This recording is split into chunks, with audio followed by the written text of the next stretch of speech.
కమ్యూనిటీకి అయితే ఇది బలమే కదండి. చాలా ఏళ్ల నుంచి వీళ్ళు ఆశించేది కూడా ఇదే.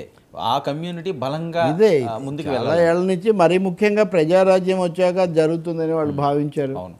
అది జరగలేదంటే కొంతవరకు జరిగింది. తర్వాత చిరంజీవి నాకు ఎందుకులే ఆ రంగం వద్దు, ఆయన మార్చుకున్నాడు. మెగాస్టార్గా ఉన్న చోట ఇది బెటర్ అని మళ్ళీ ఆయన అక్కడికి back to the film industry అన్నారు. పవన్ కళ్యాణ్ కొంత పెనుగులాడుతూ వచ్చారు అప్పటి నుంచి. సో ఇంకా తెలుగుదేశానికి ఆయనకు ఏం జరుగుతుంది అనేది ఒకటి. రెండవది ఈ కెమిస్ట్రీ ప్రజలలో ఎంత ఇది తీసుకొస్తుంది అనేది నెక్స్ట్ స్టెప్. దాని మీద అసలు ఫోకస్ అప్పుడు పడుతుంది. ఇది అయిపోతే ఈ ఘట్టం ముగిస్తే, అంటే ముందు క్యాస్టింగ్ అయిపోతే దిగిపోవచ్చు అన్నట్టుగా ఇప్పుడు క్యాస్టింగ్ జరుగుతుంది. ఓకే, ఇంకా ముహూర్తం పెట్టాలి, షూటింగ్కి కొబ్బరికాయ కొట్టి ముందుకు వెళ్ళాలి. మొత్తం పెట్టాలి సార్. ఓకే, ఇదే ఇంతవరకు ఏం నడుస్తుందో, ముద్రగడ గారు వస్తే ఏ రకంగా ఆ సామాజిక వర్గం వీళ్ళకి అండగా ఉంటుందన్నది వేరే చెప్పాల్సిన అవసరం లేదు. ఖచ్చితంగా ఓట్ బ్యాంక్ చాలా ఎక్కువ ఉంటుంది.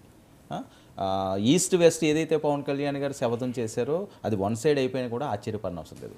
కానీ ఇదే జరిగితే, ఎక్కువ సీట్లు వాళ్ళు గెలిస్తే చంద్రబాబు నాయుడు గారికి కాస్త ఇబ్బందే, డిమాండ్స్ పెరుగుతాయి. వీళ్ళంత ఈజీగా ఒప్పుకుంటే పరిస్థితి ఉండదు. సో ఆయన అయితే సేఫ్గా ఉండరు.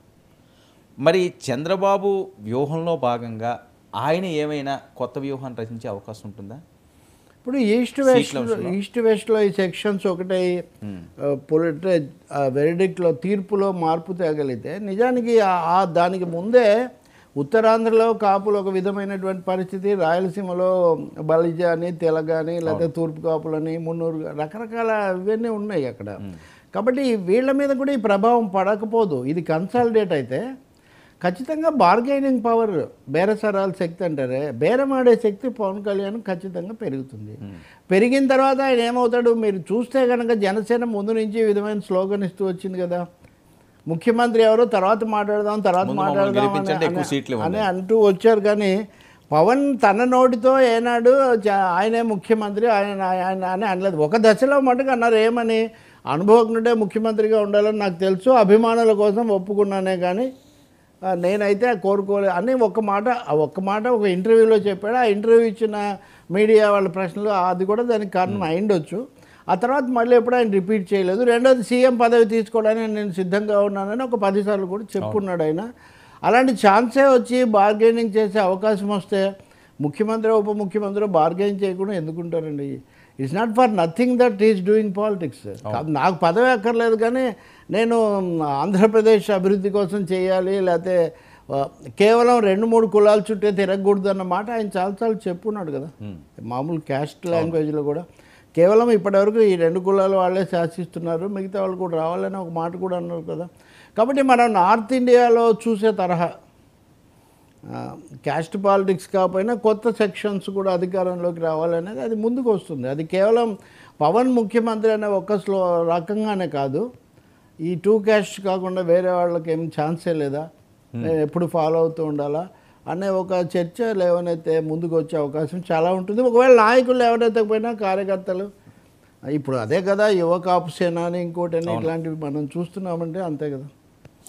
అసలు ముద్రగడ లాంటి వ్యక్తి గురించి ఇప్పుడు చంద్రబాబు, జగన్, పవన్ కళ్యాణ్ ముగ్గురి గురించి ఉన్న చర్చలో ముద్రగడ ఒక 4వ ఫ్యాక్టర్గా ఇంత బలంగా వచ్చి ఇంత చర్చ సింగిల్గా జరిగింది, ఇంత చర్చ ఆయన గురించే కదా. అక్కడే తెలుస్తుంది కదా ఆ కార్డు అనేది ఎలా పనిచేస్తుంది అని.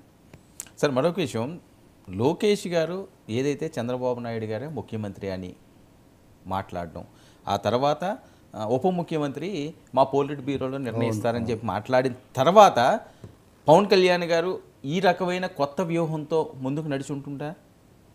అలా సాధ్యం ఉంటుంది. ఎందుకంటే అంతకుముందు పరిస్థితి వేరు, లోకేష్ మాట్లాడిన తర్వాత జరిగిన రాజకీయ పరిణామాలు వేరు. ఏపీలోని చాలామంది బయటికి రావడం, చాలామంది పవన్ కళ్యాణ్ అభిమానులు, జనసేన వాళ్ళు దాంతో హట్ అయిన మాట నిజం. అంటే కనీసం ఉప ముఖ్యమంత్రి కూడా మేము తప్పకుండా, నేను మీతో చాలాసార్లు అన్నాను కదా, దాని మీద ఒక పాజిటివ్ రెస్పాన్స్ ఇచ్చి డోర్స్ ఆర్ ఓపెన్ అనే పద్ధతిలో చెప్పకుండా అది కూడా మేమే నిర్ణయిస్తాము అన్న పద్ధతిలో చెప్పటం అన్నది తప్పకుండా పవన్ కూడా ఒక స్థితిలోకి నెట్టబడింది. Push to the wall. మీరేం చేశారు, మీరు జగన్ ఓడించాలన్నారు, చంద్రబాబుతో నిలబడాలన్నారు, ఓకే. కానీ మేము మీ మీద ఆశ పెట్టుకొని మీ వెనుక ఉండి ఇదంతా చేస్తున్న వాళ్ళకు మరి మన సంగతి ఏంటి, మనకు అక్కడ గౌరవప్రదమైన స్థానం ఏంటి? మీరు మొదట అన్నారు కదా గౌరవప్రదమైన స్థానం నేను వచ్చేటట్టుగా చూస్తానని ఆయన అనేకసార్లు అన్నారు. మరి అదేమి ఇక్కడ అటువంటి మాటలేమి వినిపించట్లేదే అనే ఒక ప్రశ్న ఆయనకు అక్కడ ఎదురైంది. అందుకనే ఇప్పుడు మనము ఆయన ఒక 2-3 దశలుగా చూస్తే post Visakha, pre Visakha. Yes, post Visakha Pawan Kalyan steps are different from pre Visakha. అదో కంపల్షన్లోకి ఆయన నెట్టబడ్డారు. ఇంకా తప్పనిసరిగా లేదు, నేనేమో అంత తేలిగ్గా ఇదవ్వట్లేదు అనే ఒక మెసేజ్ వెళ్ళాల్సిన అవసరాన్ని ఆయన గుర్తించారు. అది కేవలం ఆయన కోసమే కాదు, ఈవెన్ కాంబినేషన్కు కూడా విశ్వసనీయత లేకపోతే కుదరదు కదా. సో అందువల్ల ఇప్పటికి కూడా తెలుగుదేశం నుంచి కరెక్షనే రాలేదే. నిన్న నాతో ఒక జనసేన నాయకుడు అంటున్నారు, వీళ్ళు అంతేనండి, పవన్ కళ్యాణ్ను బాగా పైకి లేపినంత వరకు ఒక దశ వరకు లేపుతారు, తీరా కీలకమైన సమయం వచ్చినప్పుడు, కీలకమైన ఎంపిక వచ్చినప్పుడు హఠాత్తుగా అప్పుడు మొత్తం బాబే అన్నది తీసుకొస్తారు. ఇలాంటి అనుభవాలు చాలాసార్లు ఉన్నాయి, అందుకనే మేము జాగ్రత్త పడుతున్నామని అంటున్నాడు ఆయన. సో లేఖ రాయడానికి కూడా కారణం అదే కదా, పవన్ కళ్యాణ్ గారు కాపు అంతే కదా. తను అసర్ట్ చేసుకోవటము, ఇనిషియేటివ్ చొరవ తీసుకోవటము, ప్రోయాక్టివ్ స్టెప్స్ తీసుకోవటము. ఇప్పటి వరకు మేజర్ అంతా ఇప్పుడు ఆయన బీజేపీ